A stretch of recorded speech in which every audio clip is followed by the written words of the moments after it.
انسان کی زندگی میں سب سے بڑی طاقت اس کا ذہن ہے، یہی ذہن اسے بلندیوں پر لے جاتا ہے اور یہی ذہن اگر بے قابو ہو جائے تو اسے پستی میں بھی گرا دیتا ہے۔ کتاب ماسٹر یور تھاٹس ہمیں یہی سکھاتی ہے کہ اپنے خیالات کو کیسے قابو میں رکھا جائے، کیونکہ انسان وہی بنتا ہے جو وہ سوچتا ہے۔ اگر سوچ منفی ہو تو زندگی منفی ہو جاتی ہے، اور اگر سوچ مثبت ہو تو کامیابی اور خوشی آپ کے قدم چومتی ہے۔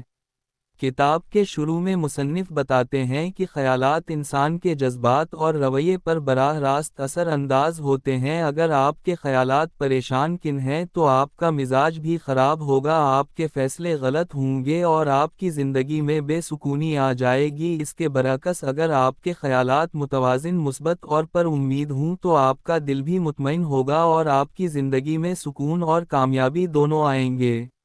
مصنف کہتے ہیں کہ ہمارے خیالات کا زیادہ تر حصہ غیر ارادی طور پر آتا ہے۔ ہمیں لگتا ہے کہ ہم سوچ پر کنٹرول نہیں کر سکتے، لیکن حقیقت یہ ہے کہ ہم مکمل طور پر اپنے خیالات کے ذمہ دار ہیں۔ ہمیں سیکھنا ہوگا کہ کون سا خیال قبول کرنا ہے اور کون سا رد کرنا ہے۔ ہمارے اندر ایک داخلی محافظ ہونا چاہیے جو یہ طے کرے کہ کون سا خیال ہمارے ذہن میں جگہ پائے۔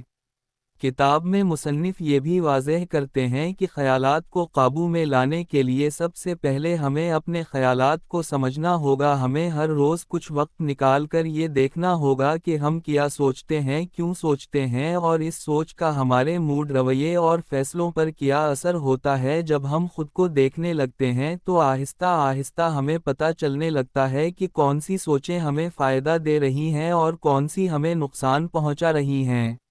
مصنف یہ بھی بتاتے ہیں کہ خیالات کی طاقت اتنی زیادہ ہے کہ وہ جسمانی بیماریوں کا سبب بھی بن سکتی ہے۔ ایک پریشان ذہن جسم کو بیمار کر دیتا ہے، جبکہ ایک پرسکون اور مثبت ذہن جسم کو تندرست رکھتا ہے۔ بہت سی تحقیق سے یہ بات ثابت ہو چکی ہے کہ مثبت سوچ رکھنے والے لوگ زیادہ صحت مند، خوش اور لمبی عمر والے ہوتے ہیں۔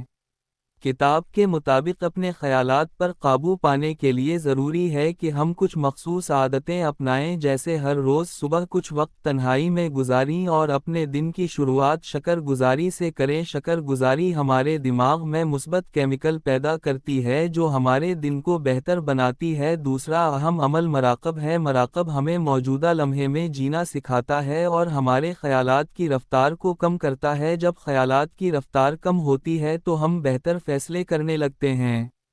مصنف یہ بھی سکھاتے ہیں کہ اپنے ذہن کو منفی خیالات سے بچانے کے لیے ہمیں اپنی صحبت کا خاص خیال رکھنا چاہیے، کیونکہ ہم جس ماحول میں ہوتے ہیں وہی خیالات ہمارے ذہن میں آتے ہیں۔ اگر ہم ہمیشہ شکایت کرنے والوں کے ساتھ ہوں تو ہم بھی شکایت کرنا سیکھ جائیں گے، لیکن اگر ہم مثبت لوگوں کے ساتھ رہیں تو ہم بھی مثبت سوچنا شروع کر دیں گے۔ کتاب میں ایک بہت اہم نکتہ یہ بھی بیان کیا گیا ہے کہ ہمیں اپنے خیالات کی زبان بدلنی ہوگی۔ جیسے اگر ہم ہمیشہ کہتے ہیں کہ میں ناکام ہوں یا میرے ساتھ کچھ اچھا نہیں ہوتا تو یہ سوچ ہمیں واقعی ناکامی کی طرف لے جاتی ہے، لیکن اگر ہم اپنی زبان بدل کر کہیں کہ میں سیکھ رہا ہوں یا میری زندگی بہتر ہو رہی ہے تو ہمارا دماغ ان جملوں کو سچ مان لیتا ہے اور اسی کے مطابق کام کرنا شروع کر دیتا ہے۔ مصنف ہمیں یہ بھی سمجھاتے ہیں کہ بار بار دہرائی جانے والی سوچ حقیقت کا روپ دھار لیتی ہے، اس لیے اگر ہم ہر روز اپنے آپ کو کچھ مثبت جملے بولیں جیسے میں کامیاب ہوں، میں پرسکون ہوں، میں بہترین فیصلے کرتا ہوں، تو یہ الفاظ ہمارے لاشعور میں جگہ بنا لیتے ہیں اور ہمیں بہتر بنانے لگتے ہیں۔ اس تکنیک کو افارمیشن کہتے ہیں اور یہ بہت طاقتور عمل ہے۔